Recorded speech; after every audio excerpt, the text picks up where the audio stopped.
요한복음 6장 16절부터 27절까지의 말씀 교독합니다. 16절 제가 먼저 읽습니다. 저물매 제자들이 바다에 내려가서 배를 타고 바다를 건너 가버나움으로 가는데 이미 어두웠고 예수는 아직 그들에게 오시지 아니하였더니 큰 바람이 불어 파도가 일어나더라. 제자들이 노를 저어 10여리쯤 가다가 예수께서 바다 위로 걸어 배에 가까이 오심을 보고 두려워하거늘 이르시되 내니 두려워하지 말라 하신대 이에 기뻐서 배로 영접하니 배는 곧 그들이 가려던 땅에 이르렀더라. 이튿날 바다 건너편에 서 있던 무리가 배 한 척 외에 다른 배가 거기 없는 것과 또 어제 예수께서 제자들과 함께 그 배에 오르지 아니하시고 제자들만 가는 것을 보았더니 그러다 디비랴에서 배들이 주께서 축사하신 후 여럿이 떡 먹던 그곳에 가까이 왔더라. 무리가 거기에 예수도 안 계시고 제자들도 없음을 보고 곧 배들을 타고 예수를 찾으러 가버나움으로 가서 바다 건너에서 만나 라비여 언제 여기 오셨나이까 하니 예수께서 대답하여 이르시되 내가 진실로 진실로 너희에게 이르노니 너희가 나를 찾는 것은 표적을 본 까닭이 아니요 떡을 먹고 배부른 까닭이로다. 썩을 양식을 위하여 일하지 말고 영생하도록 있는 양식을 위하여 하라. 이 양식은 인자가 너희에게 주리니 인자는 아버지 하나님께서 인치신 자니라. 아멘. 요한복음 11번째 시간 표적과 경제라는 제목으로 하나님의 말씀 전하겠습니다. 오병이어의 기적은 사복음서 전체에 다 나오는 매우 중요한 이적입니다. 그 표적은 유월절이 배경입니다. 유월절은 하나님께서 이스라엘이 이집트에서 노예 생활을 400년 넘게 하고 있을 때 기적적인 방법으로 그들을 구출해낸 사건에 감사하고 또 기념하는 그런 절기입니다. 그때 이스라엘 백성은 하나님께서 홍해를 갈라주셔서 마치 그 바다를 그냥 육지처럼 걸어서 건너가게 됐고요. 광야에서는 하나님께서 주시는 만나를 먹었습니다. 그리고 나서 모세는 홀로 시내산에 올라가 하나님과 독대했습니다.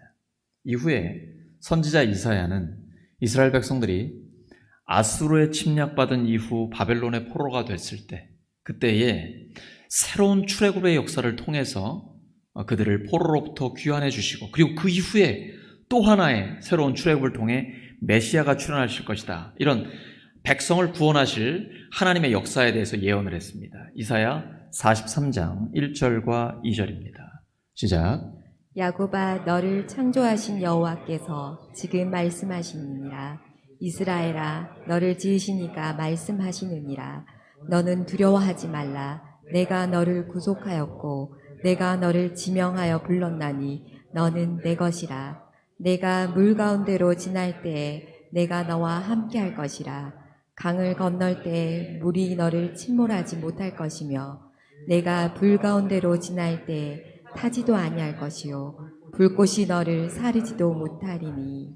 요한복음 6장에서 예수님은 바로 이 이스라엘의 역사를 재현하고 계십니다. 하나님이 광야에서 만나를 통해 백성들을 먹이신 것처럼 오병이어 가지고 남자만 5,000명을 먹이십니다. 그리고 제자들이 바다 위에서 풍랑에 죽을 고비를 넘기고 있을 때 그때 폭풍 속에서 곧 죽을 것 같은 위기를 당했을 때 물 위를 밟고 오시면서 그들을 건져내 주시죠. 오병이어의 기적을 통해 백성들이 예수님을 경제 대통령으로 추대하려고 할 때 예수님은 거기를 떠나서 홀로 산에 올라가 하나님과 독대하십니다. 바로 예수님이 새로운 출애굽의 주역이요 모세가 예언했던 모세 뒤에 오실 바로 그 선지자다. 곧 구원의 주님이다라는 것을 예수님께서는 온몸으로 보여주고 계신 것입니다. 오병이어의 이적을 통해서 예수님이 말씀하시고자 하시는 것은 예수님 자신이 하늘로부터 오는 생명의 떡이다. 이것을 말씀하시는 것이죠. 예수님의 살과 피를 다 내어주어서 모든 사람을 구원하시고자 한다라는 그 메시지를 이 표적을 통해 보여주고자 하시는 것입니다. 그리고 예수님이 바로 참으로 모세 후에 오실 그 선지자다라는 것을 알려주려고 하시는 것입니다. 예수님이 디베리아에서 오병이어의 표적을 행하셨는데, 디베리아는 로마 제2대 황제인 티베리우스를 기념해서 만든 도시입니다. 그곳이 헤롯 안티파스라는 분봉왕이 티베리우스 황제에게 충성심을 과시하기 위해서 이름을 디베리아로 이렇게 짓게 됩니다. 자연스럽게 거기에는 로마의 문화를 즐기는 부자들이 많이 사는 동네가 됐습니다. 거기에 있는 가난한 갈릴리의 주민들은 로마 황제에게, 그리고 그곳 헤롯 왕에게 수탈당하는 그런 상황이었습니다. 그렇게 가난하고 어렵게 살고 있는 갈릴리의 주민들에게 예수님이 왕적인 지도력을 발휘하셔서 오병이의 이적을 통해 그들을 직접 먹이시는 것을 나타내 주신 것입니다. 근데 예수님이 5,000명을 먹이시는 데만 관심 갖고 계신 게 아닙니다. 어떻게 먹느냐라는 그 먹는 분위기가 예수님의 관심사입니다. 우리가 6월 첫째 주부터 이제 식사를 하게 될 텐데, 왜 그걸 우리가 이렇게 좋아합니까? 저절로 막 박수가 나오는 이유가 무엇입니까? 그 밥 먹는 분위기 때문이죠. 하나님의 은혜 가운데 우리가 예배를 드리고 생명의 말씀, 양식을 먹은 뒤에는 또 육적인 양식을 먹으면서 성도가 교제하는 거죠. 우리가 바로 하나님의 은혜 가운데 함께 음식을 나누는 형제자매요, 하나님의 가족이다라는 것을 식사하면서 선언하는 거거든요. 예수님은요, 단순히 가난한 이들을 한번 먹이는 걸로 끝내는 게 아니라 그 먹는 분위기에 예수님은 관심이 있으신 거죠. 그것이 바로 하나님 나라를 실현하는 것이기 때문입니다. 교회는 굶주린 무리의 갈급함을 보고 그들과 함께 먹으면서 복음을 나누는 공동체입니다. 모든 차별을 극복하고 언약 공동체로 나아가는 것입니다. 그것이 바로 성만찬의 의미입니다. 6월 첫째 주일부터 성만찬도 시작됩니다. 예수님은 사람의 필요를 정확하게 알아보십니다. 우리 38년 된 환자 보셨을 때 예수님이 보시니까 이 사람 오래된 환자라는 걸 알고 계시죠. 그리고 내가 낫고자 하느냐 물어보시고 그를 치료해 주셨습니다. 그리고 마가복음 2장에 보시면 예수님이 바닷가에 나가시니까 큰 무리가 예수님을 따라옵니다. 엄청나게 많은 사람들이 예수님을 늘 따라다녔어요. 그런데 그 중에 한 명, 레위가 세관에 앉아 있는데 그 한 사람을 보시고 나를 따르라 라고 하십니다. 예수님 오늘도 많은 사람들 중에 우리 한 사람을 보시고 우리의 필요를 이미 알고 계십니다. 그리고 주님 우리에게 말씀하시고 구원하십니다. 예수님이 보시는 것은 우리의 가장 필요한 것이 무엇인지를 알고 계시는 겁니다. 그리고 주님은 그것을 해결해 주실 능력이 있으십니다.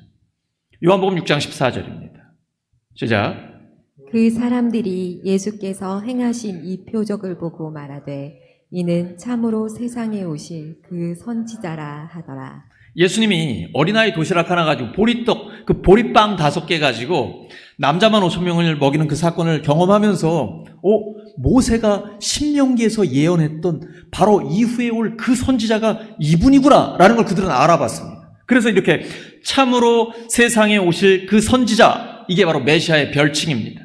이 표적을 보고 감동한 무리가 이분이 우리의 메시아요, 우리의 정치적인 지도자, 우리를 해방시키고 로마의 식민 지배로부터 우리를 자유케 하고 그리고 경제적으로도 회복시키고 우리를 잘 살게 해줄 다윗의 후손으로 이분이 왔구나라고 그를 왕으로 막 강탈해가지고 억지로 왕으로 세우려고 합니다. 근데 예수님이 가장 조심하는 용어가 있습니다.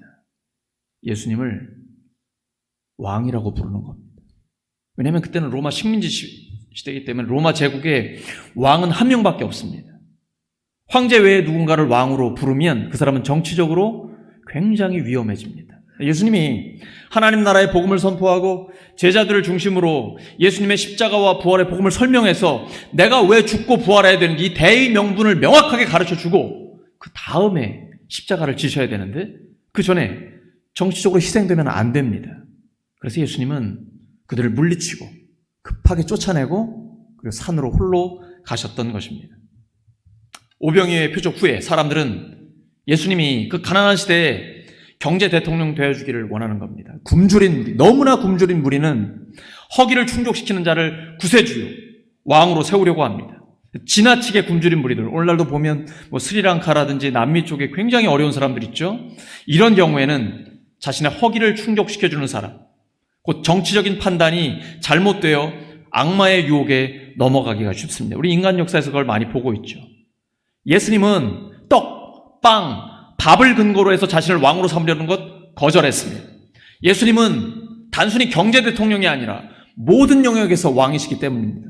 바람과 파도도 잠잠케 하시고 자연 만물도 예수님 앞에서는 순종하게 되는 모든 부분에 우주 만물의 왕이시기 때문입니다. 근데 예수님께는 바꿔 말하면 정권을 잡을 수 있는 절호의 기회입니다. 하지만 예수님은 그것을 과감하게 거절하십니다. 예수님의 때가 아니시기 때문입니다. 이 왕이라는 표현 때문에 하나님 나라를 일개 정치적인 운동으로 왜곡시킬 수 있기 때문에 예수님은 그것을 거절하신 것입니다. 그리고 군중을 흩어버리시고 제자들을 재촉해서 배를 타고 호수 건너편으로 가게 하셨습니다. 근데 여러분, 좋은 분위기였거든요. 제자들은 이 분위기에 굉장히 만족스러웠습니다. 자기가 따르는 스승이 수많은 사람들에게 왕으로 추대될 수 있는 그러한 상황이었거든요. 예수님이 왕이 되면 자기들은 고관 대작이 될 수 있는 거였죠. 한 자리에서 할 수 있겠다. 근데 예수님이 갑자기 군중을 흩어버리시고 자기들은 막 재촉해서 바다를 건너가라고 말씀하십니다. 어쩔 수 없죠. 뭐. 스승이 시키는데. 예수님이 가라고 명하셔서 배를 타고 가는데 중간쯤 가니까 폭풍이 일기 시작합니다. 심정이 어땠을까요? 예수님 말씀에 순종해서 갔는데 왜 이런 위기를 만나는 것입니까? 왜 고난이 닥치는 것입니까? 예수님 믿고 순종하며 살면 만사형통한다고는 찬송가에만 있습니다. 성경은 그렇지 않습니다. 어려움도 있을 수 있고 위기를 만날 수 있습니다. 중요한 것은 고난에 어떻게 반응하는가가 중요합니다. 원망 불평하는가 아니면 기도로 그 고난을 극복하는가가 중요합니다. 근데 우리가 본문을 읽어보면 그 고난을 당할 때 누가 없죠? 요한복음의 저자는 그걸 강조하고 있어요. 예수님이 아직 거기에 오시지 않았다. 제자들만 있는 것. 예수님의 부재를 강조하고 있는 것. 고난당할 때 예수님이 안 계시면 두려움이요 절망일 뿐입니다. 근데 예수님은 우리가 어려울 때 홀로 두지 않으십니다. 반드시 그 자리에 함께 오십니다. 갈릴리 그 바다가 호수인데 대략 한 10km 정도 됩니다. 절반쯤 가서 한가운데에 가 있는 거예요. 거기에서 어부들도 있고 한데 역풍을 만나 지금 죽을 고비를 만나요. 한밤중에 거기를 가는 건 굉장히 위험합니다. 왜냐하면 북쪽에 있는 헐몬산에서 있는 불어오는 바람 때문에 밤에 갈릴리 호수를 건너간다, 배를 타고 간다는 건 굉장히 위험한 선택이에요. 잘 알고 있으면서도 스승이 가라고 하시니까 가고 있습니다. 여기서 다 죽게 생겼습니다. 근데 더 무서운 상황이 벌어졌어요. 5km를 예수님이 걸어오신 거예요. 거기 보니까 유령처럼 누군가 형체가 다가오는데 너무 무서워요. 근데 그때 그 무섭다라는 게 헬라어로 포베오입니다. 우리가 보통 포비아라는 말을 그 공포로 많이 표현하는데 포베오라고 되어 있습니다. 근데 이것은 구약의 예언자들이 하나님을 만났을 때 그 하나님의 임재 앞에서 경외함을 갖는 것을 바로 이야기합니다. 예수님이 물 위를 걸어와 자신들 앞에 오신 겁니다. 근데 성경에 익숙한 사람은 이게 무슨 뜻인지를 압니다. 성경에서 물 위를 걸어온다는 것은 창조주의 행위입니다. 욥기 9장 8절입니다. 시작. 그가 홀로 하늘을 펴시며 바다 물결을 밟으시며. 다시 한번 시작. 그가 홀로 하늘을 펴시며 바다 물결을 밟으시며. 여러분, 바다, 갈릴리 호수 굉장히 깊습니다. 근데 깊은 바다는 혼돈이고 어둠이고 그리고 악의 세력을 상징합니다. 그래서 이렇게 바다를 밟으신다라는 것은 혼돈과 어둠과 악의 세력을 밟고 계신다. 곧 승리하시는 창조와 역사의 주님을 가리키는 것입니다. 예수님이 그 바다를 밟고 오시는 거예요. 제자들은 그 예수님을 보고 경외감에 사로잡히고 한편으로는 또 두렵기도 했던 것이죠. 그때 예수님 뭐라고 하십니까? 내니 두려워 말라. 나다 두려워하지 마라. 근데 이게 헬라어가 에고 에이미입니다. 영어로 하면 I am who I am. 하나님께서 모세에게 말씀하셨던 자기 계시 표현 방식입니다. 나는 나다. 나는 스스로 있는 자다. 예수님이 에고 에이미. 나는 스스로 있는 자다. 내가 바로 창조의 역사의 주님이요. 내가 바로 하나님이다. 나 여기 있어. 두려워하지 마라. 나는 여기 존재한다. 너와 함께한다. 라고 말씀하고 계신 겁니다. 요한복음은 처음부터 끝까지 예수님이 하나님이라는 것을 강조하고 있습니다. 시작할 때 태초에 말씀이 계시니라. 이 말씀이 하나님과 함께 계셨으니 이 말씀은 곧 하나님이시니라. 말씀이 육신이 되어 오신 분이 예수님입니다. 그리고 결론 부분에서 부활하신 예수님을 만났을 때 도마가 나의 주, 나의 하나님이요 라고 고백합니다. 그리고 끊임없이 나는 포도나무요, 나는 양의 문이요, 생명의 빛이요, 나는 목자요, 선한 목자요, 에고 에이미라고 말씀하시죠. 근데 바로 이 폭풍이 있는 데서 죽음을 앞두고 있는 제자들에게 예수님 말씀하시는 거예요. 에고 에이미, 나는 스스로 있는 자다. 내가 여기 너와 함께한다. 두려워하지 마라. 말씀하고 계신 것이죠. 이때 여러분 다른 복음서에 보면 똑같은 장면에서 베드로가 얘기하죠. 주님, 정말 주님이시면 저도 좀 걷게 해주세요. 와라. 걷는데 진짜 걷는 거예요. 여러분 어떻게 하면 물 위를 걸을 수 있습니까? 한 발이 빠지기 전에 다른 발을 내디디면 네. 여러분 베드로가 몇 발짝 걷다가 쑥 빠져버립니다. 나 진짜 걷고 있는 거예요. 의심이 확 들어오니까 그때부터 물속에 들어가게 되는 것이죠. 저도 물 위를 걷고 싶습니다. 여러분 어떠십니까? 물 위를 걷고 싶지 않으십니까? 근데 사람은 물 위를 걷도록 창조되지 않았습니다. 물 위를 걷는 게 우리의 존재 목적이 아닙니다. 물 위를 걷는 것만 기적이 아니라 대지를 든든하게 걸어가는 것, 이것이 기적임을 우리는 깨달아야 합니다. 38년 된 환자가 고침받은 것 기쁘고 감사할 일입니다. 기적입니다. 하지만 병들지 않고 건강하게 살아가는 것, 이것이 기적임을 깨닫는 것, 그것이 바로 신앙입니다. 그럴 때 우리가 감사가 넘치고 기쁨이 넘치는 것이죠. 여러분, 예수님이 가라고 하셨는데 죽을 고비를 지금 넘기게 되는 것입니다.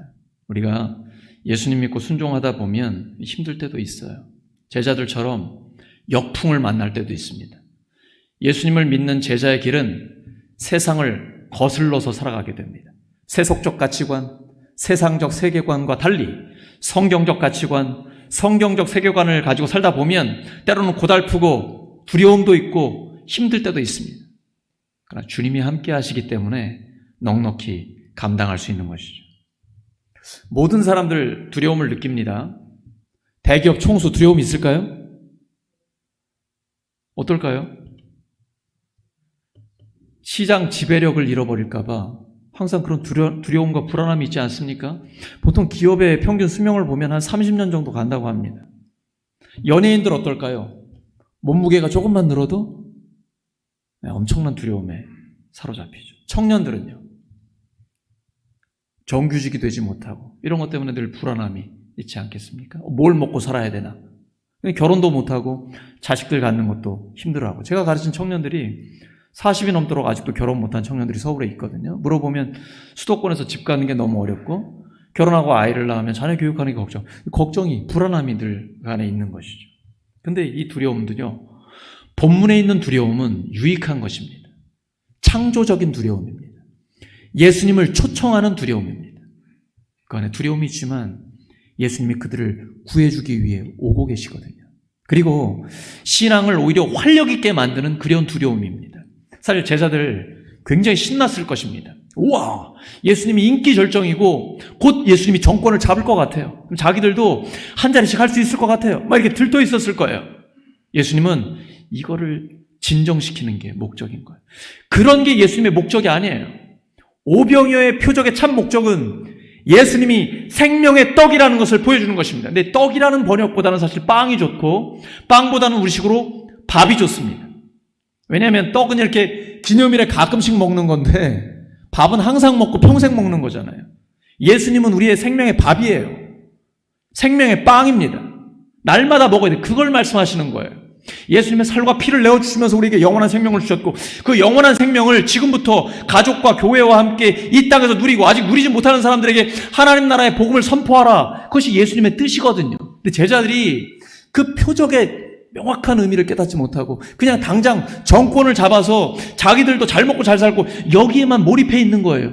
표적이 아니라 경제 쪽에, 당장의 정치 쪽에, 사회 쪽에, 지금 실존에 여기에만 지금 몰입해 있거든요. 예수님이 이것을 다시 영적인 감수성을 회복시키기 위해서 혼돈 속에 내던지는 거예요.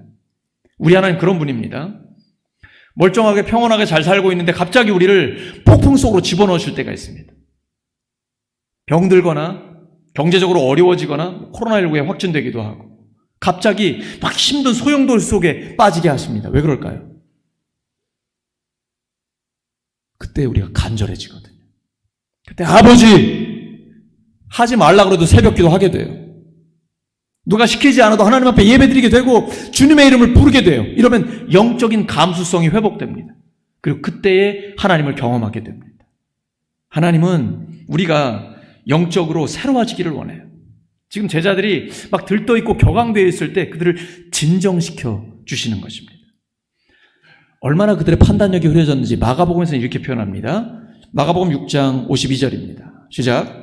이는 그들이 그 떡 떼시던 일을 깨닫지 못하고 도리어 그 마음이 둔하여졌음이러라. 마음이 둔해졌어요.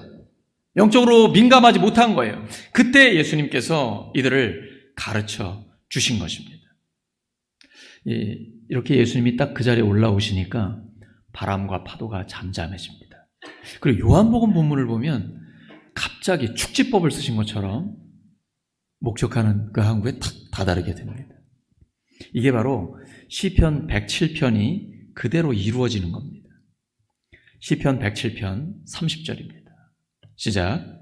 그들이 평온함으로 말미암아 기뻐하는 중에 여호와께서 그들이 바라는 항구로 인도하시는도다. 하나님께서 그들이 바라는 항구로 인도하시는도다. 이 시편 107편의 말씀이 예수님을 통해서 직접 실제로 제자들에게 이루어지게 된 것입니다. 기쁘게 예수님을 맞이하니까 원하던 그 항구에 목적지에 도달하게 된 것입니다. 우리도 마찬가지입니다. 폭풍이 있는 한복판에서 예수님을 만나게 되면 예수님이 함께 하시면 우리가 원하는 그 목적지에 가게 됩니다. 우리는 모두 다 소망하는 항구가 있습니다. 소원의 항구가 있어요. 청년들부터 어르신들까지 자신이 목적하는 바가 있어요. 열심히 노를 졌습니다. 근데 불안해요. 전진이 안 되는 것 같아요. 뭔가 변화가 나타나지 않는 것 같아요. 그때 예수님이 함께 하시면 어느새 예수님이 원하시는 그 목적지에 우리가 가게 됩니다. 폭풍 몰아치는 삶의 한복판에 예수님이 찾아오셔서 우리를 소망의 항구로 인도해 주시는 것입니다.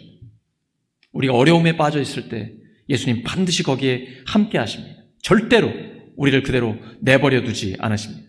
사람이 감당할 시험밖에 너희가 당한 것이 없나니 오직 하나님의 미쁘사 너희가 감당하지 못할 시험당함을 허락하지 아니하시고 시험당할 즈음에 또한 피할 길을 내서 너희로 능히 감당하게 하시니 내니 두려워 말라. 두려워 말라는 것은 믿음을 가지라는 말씀입니다. 두려움의 반대는 믿음입니다. 하나님의 음성 들으면 믿음이 생깁니다. 불안이 어느덧 사라지고 상황은 달라진 것이 없는데 갑자기 하나님의 평강이 우리에게 임합니다. 그것이 주님이 함께 하신다. 기도가 응답됐다라는 표적입니다. 하나님의 평강이 우리 가운데 있는 것입니다. 오병이의 이적을 체험한 많은 사람들이 배를 타고 또 예수님을 찾아오게 됩니다. 근데 그때에 배 한 척밖에 없었고 예수님은 제자들과 함께 가시지 않았는데 가보니까 예수님이 거기 와 계신 거예요. 어떻게 된 겁니까? 요한복음 6장 26절입니다. 시작. 예수께서 대답하여 이르시되 내가 진실로 진실로 너희에게 이르노니 너희가 나를 찾는 것은 떡을 먹고 배부른 까닭이로다. 너희가 나를 찾는 것은 표적을 본 까닭이 아니요 떡을 먹고 배부른 까닭이로다. 예수님께 물어본 건 이게 아닌데 예수님 언제 여기에 오셨습니까? 라고 여쭤봤잖아요. 그 말은 어떻게 여기에 오셨습니까? 라는 거거든요. 배는 한 척밖에 없었고 주님은 거기 안 계셨는데 어떻게 오셨습니까? 이건 무슨 말이에요? 예수님이 물 위로 오셨다라는 것을 표현하는 장치, 문학적 장치인 거죠. 예수님은 그들의 호기심을 만족시켜 주시는 그런 대답은 안 해주십니다. 그게 목적이 아니에요. 내가 진실로 진실로 아멘 아멘 강조하는 거거든요. 너희가 나를 이렇게 찾아오는 것은 배를 타고 여기까지 나를 만나려고 온 것은 표적을 본 까닭이 아니다. 떡을 먹고 배부르기 때문입니다. 바로 경제 문제, 현실의 문제, 이것 때문에 온 것이지 표적을 보고 예수님이 어떤 분이신지 깨닫고 그 예수님과 동행하기 위해서 온 것은 아니라는 거예요. 우리 삶에는 늘 선택이 놓여 있습니다. 표적이냐, 경제냐. 표적을 본 게 아니라 물질적인 것에 기초한 기본적인 욕구에 이끌려서 예수님을 찾아온 것입니다. 이들은 예수님이 누구신지는 관심 없어요. 내 필요만 채워지면 됩니다. 그 어려운 시대에 가난의 문제를 해결해주고 정치적인 문제를 해결해서 평화를 주고 우리에게 다시 부궁 강병의 그 나라를 만들어주세요. 그것만이 그들의 목적인 것입니다. 현실적인 목적만 위해서 예수님을 찾아온 것입니다. 예수님의 목적은 온데간데 없고 나의 목적만이 드러나고 있는 것입니다. 예수님 그걸 간파하신 거예요. 한편으로는 꾸짖으시는 거죠. 그게 아니다. 내가 이 땅에 온 목적은 너희들의 필요를 채워서 그것으로 끝나는 것이 아니라 영원히 목마르지 않고 영원히 배고프지 않은 생명의 떡, 생명의 그 강물, 생명의 물을 너희들에게 주기를 원하는 것이다. 이것이 바로 예수님이 진정 그들에게 하시고 싶은 말씀입니다. 사람들은 진정 예수님이 누구신가 여기에는 관심이 없습니다. 우리가 예수님을 찾는 이유는 무엇입니까?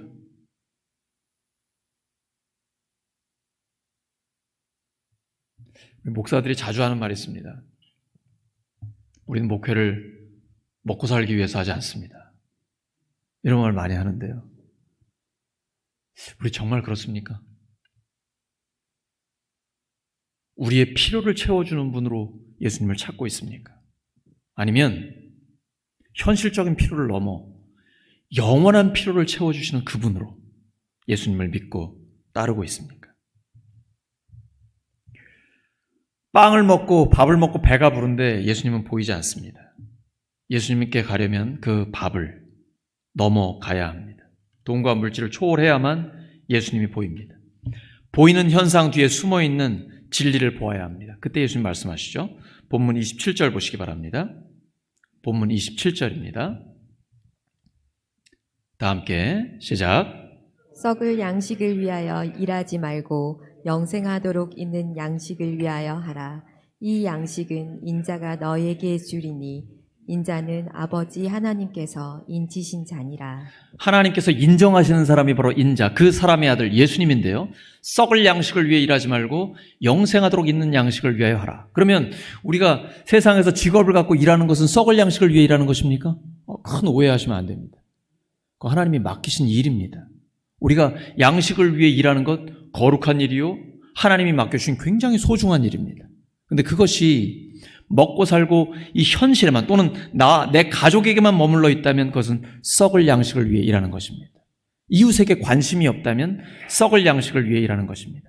영생하도록 있는 양식은 예수님이 주신다고 지금 말씀하셨습니다. 그 말은 예수님을 위해 일하는 것이 영생하는 양식입니다. 그것은 바로 예수님께서 자기의 몸을 내어주고 피를 흘려주신 것처럼 자기를 내어주는 삶, 이웃을 위해 나 자신을 선물로 내어주는 것, 그것이 바로 영생을 위해 일하는 양식입니다. 그것이 가장 의미 있는 삶이고 보람 있는 삶입니다. 누군가에게 선물로 나를 내어주는 것입니다. 예수님이 바로 우리에게 선물 아닙니까? 그것이 신약의 최고의 신앙 고백입니다. 갈라디아서 2장 20절이죠. 내가 그리스도와 함께 십자가에 못 박혔나니 그런즉 이제는 내가 사는 것이 아니 오직 내 안에 그리스도께서 사시는 것이라. 이제 내가 육체 가운데 사는 것은 나를 사랑하사 나를 위하여 자기 자신을 버리신, 자기 자신을 선물로 주신 하나님의 아들을 믿는 믿음 안에서 사는 것이죠. 이제 내가 다른 사람들에게 선물로 내어주는 것이죠. 그것이 가장 의미 있는 삶이고 보람 있는 삶이고 그것이 바로 영생을 위한 양식인 것입니다. 그런데 그렇지 못한 삶을 살 때 주님께서 이렇게 말씀하십니다. 요한계시록 3장 1절입니다. 시작. 사대 교회의 사자에게 편지하라. 하나님의 7영과 7뼈를 가지신 이가 이르시되 내가 내 행위를 아노니 내가 살았다 하는 이름은 가졌으나 죽은 자로다. 여러분 이 말씀을 읽을 때 두렵지 않으십니까? 주님이 하신 말씀입니다. 이렇게 주일에 예배 잘 드리고 있는데 교회도 정말 아름답고 주변에서 볼 때도 괜찮은 것 같은데 내가 살았다는 이름은 가졌으나 죽은 자로다. 이게 주님의 평가예요. 만약에 이게 우리 교회를 향한, 우리 가족 또는 우리 성도를 향한 하나님의 평가라면 너무나 두렵지 않습니까? 우리의 삶을 다 드려 열심히 해서 11조 드리고 헌금 드리고 내 몸을 다 바쳐 하나님께 헌신하는데 살았다는 이름은 있는데 실제로 너는 죽었다 라고 이렇게 하나님이 평가하신다 그러면 무섭지 않습니까? 이것이 경외감입니다. 하나님이 이렇게 말씀하신 이유가 있죠. 우리에게 희망을 주기 위해서입니다. 빨리 정신 차리고 회개하라는 것이죠. 그럼 뭘 회개해야 될까요? 요한계시록 3장 4절입니다. 시작. 그러나 사대의 그 옷을 더럽히지 아니한 자 몇 명이 내게 있어 흰 옷을 입고 나와 함께 다니리니 그들은 합당한 자인 영고라. 살았다는 이름은 있는데 실제로는 죽은 자로다라고 했지만 그 안에 보시면 옷을 더럽히지 아니한 자, 곧 예수님의 뜻대로 살고 있는 사람들이 몇 명 있다. 흰 옷을 입고 하나님께서 의롭다고 인정하시는, 하나님이 인정하시는 그 의인들이 있다. 나와 함께 다니리니 뭘 회개해야 될까요? 하나님과 동행하지 않은 것. 그리고 하나님을 의식하지 않고 사람을 의식하며 살아간 것. 경제 문제죠. 자꾸 사람은 뭘 원할까? 사람 눈치 보면서 살아가고 하나님은 생각하지 않는 거예요. 이걸 회개하라는 거예요. 빨리. 그러면 여기에 미래가 열립니다. 하나님께서 우리에게 새롭게 역사해 주시고 회복시켜 주시고 미래를 활짝 열어주시기 위해서 바로 이 말씀을 주시는 것입니다. 그리고 마지막 3장 5절에 보시면 이기는 자는 이와 같이 흰옷을 입을 것이요 내가 그 이름을 생명책에서 결코 지우지 아니하고 그 이름을 내 아버지 앞과 그의 천사들 앞에서 시인하리라. 회개하고 새로워지면 하나님께서는 이렇게 회복시켜 주시고 주님과 함께하는 승리하는 자로 우리를 세워주실 줄로 믿습니다. 말씀 정리합니다. 예수님은 생명의 떡이십니다. 표적이냐 경제냐 우리는 늘 선택의 기로에 놓이게 됩니다.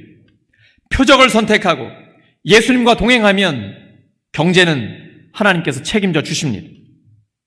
먼저 영생하도록 있는 양식을 위해 일해서 가장 의미 있고 보람 있는 삶을 사는 우리 모두 되기를 예수 그리스도의 이름으로 축원합니다. 함께 기도합니다. 하나님 아버지, 저희들은 경제가 아니라 먼저 표적을 선택하기를 원합니다. 늘 예수님과 동행하며 영생하도록 있는 양식을 위해 살아가기를 소망합니다. 그래서 하나님이 인정하시고 하나님 앞에 가장 의미 있는 삶을 사는 저희들이 되게 하여 주시옵소서. 예수 그리스도의 이름으로